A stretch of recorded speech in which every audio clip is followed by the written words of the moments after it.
This is Democracy Now!, democracynow.org, The War and Peace Report. I'm Amy Goodman with Aaron Maté. Well, with the potential for a ceasefire between Israel and Palestinian militants in Gaza, we turn now to the roots of the latest crisis and what can be done to avoid another in the future. It is widely thought the flare-up began with the kidnapping of 3 Israeli teens in the West Bank just over a month ago. Their dead bodies were found later on. But our next guests argue the narrative ignores the broader context of decades of occupation and recent events highlighting the expansionist goals of the Israeli government in the Palestinian land under its control. For more, we're joined by Norman Finkelstein, author and scholar. His most recent books are Old Wine, Broken Bottle, Ari Shavit's Promised Land, and Knowing Too Much, Why the American Jewish Romance with Israel is Coming to an End. And we're joined by Mouin Rabbani, a Palestinian political analyst, formerly with the International Crisis Group. Today, both Norman Finkelstein and Mouin Rabbani have co-authored a forthcoming book, How to Solve the Israel-Palestine Conflict. We welcome you both to Democracy Now! Mouin Rabbani, we're speaking to you over at The Hague. Can you respond to this latest news of the Egyptian ceasefire, Israel accepting and Hamas weighing this? Well, I think Amira explained it quite well. So far as we can tell, Hamas has been neither directly nor indirectly consulted on the proposal that basically the Egyptians have concocted together with Tony Blair and the Israelis and some other parties, the purpose of which appears to be something that Hamas cannot accept and that can then be used to legitimize an intensification of the Israeli assault on the Gaza Strip. The problem for Hamas is twofold. On the one hand, as Amira explained, it basically restores an unacceptable status quo, while on the other hand, it has been endorsed by the Arab League, by the PA in Ramallah, by most of the Western powers, and so on. So it'll be difficult for them to either accept or reject it, so to speak, while at the same time, I think the parties that are proposing this ceasefire are making it clear that they're not really interested in any further negotiation of its terms. Norman Finkelstein, give us a sketch of the broader context for how this latest flare-up began. Well, before I do, I'm going to just briefly comment on the ceasefire. The ceasefire, first of all, says nothing about the rampages by Israel against Hamas in the West Bank. And it was those rampages which caused the current conflict to escalate. It gives Israel a green light to continue arresting Hamas members, blowing up homes in the West Bank, ransacking homes, and killing Palestinians, which was the prelude to the current fighting. Secondly, if you look at the ceasefire, it's exactly what was agreed on in June 2008,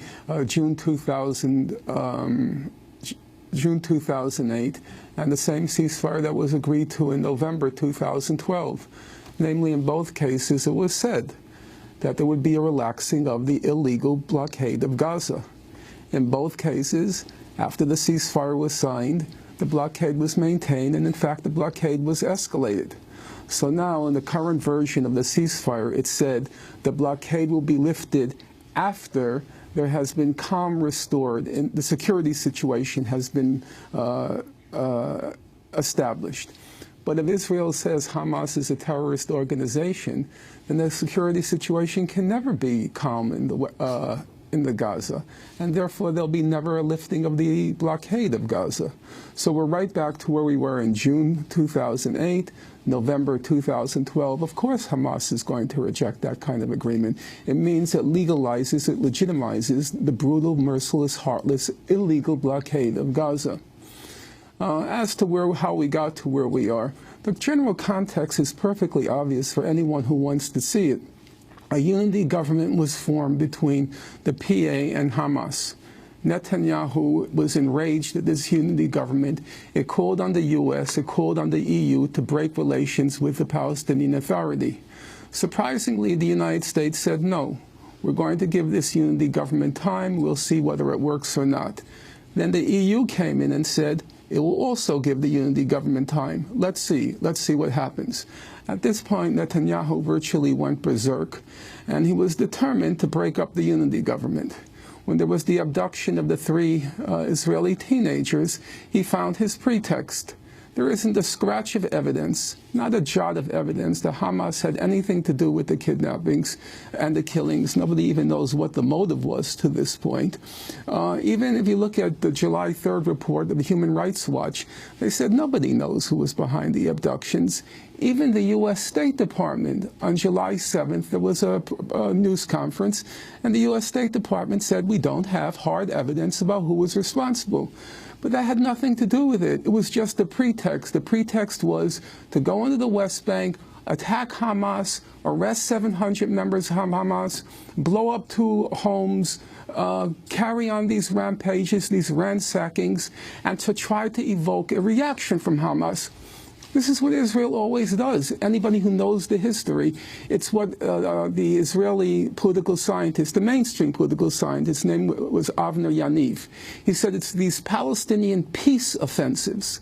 Whenever the Palestinians seem like they are trying to reach a settlement of the conflict, which the unity government was, at that point, Israel does everything it can to provoke a violent reaction, in this case from Hamas, break up the unity government, and Israel has its pretext. We can't negotiate with the Palestinian Authority because they only represent some of the Palestinian people. They don't represent all of the Palestinian people. And so Netanyahu does what he always does, excuse me, what Israeli governments always do. You keep pounding the Palestinians, in this case pounding Hamas, trying to evoke a reaction, and when the reaction comes, when the reaction comes, you say, we can't deal with these people, they're terrorists. Mouin Rabbani, on this issue of the Israeli teens who were kidnapped and then killed, when did the Israeli government understand that they had been murdered as they carried out the siege to try to find them? Well, what we know is that one of these youths called the police emergency line immediately after they were abducted, and that gunshots can be clearly heard on the recording of that telephone conversation. On that basis, the Israeli security establishment concluded that the 3 youths had been killed almost as soon as they were abducted. And this information was, of course, known to the Israeli government. Nevertheless, Netanyahu deliberately suppressed this information using the broad censorship powers that the Israeli government has, and during this period launched into this organized put a gag order on reporters from reporting this? Basically, yes. That this was treated as sensitive security information subject to military censorship, and there were only allusions to it, and only days after, by some Israeli journalists, and then only referring to some elliptical statements that were being made by Israeli military commanders, suggesting that this is not a hostage rescue situation as Netanyahu is presenting it, but is more likely to be a search for bodies, which is, of course, how it turned out. And the reason that Netanyahu suppressed this information is because it gave him the opportunity to launch this organized rampage throughout the West Bank, to start rearresting prisoners who had been released in 2011, the prisoner exchange between Hamas and Israel, to intensify the bombing of the Gaza Strip,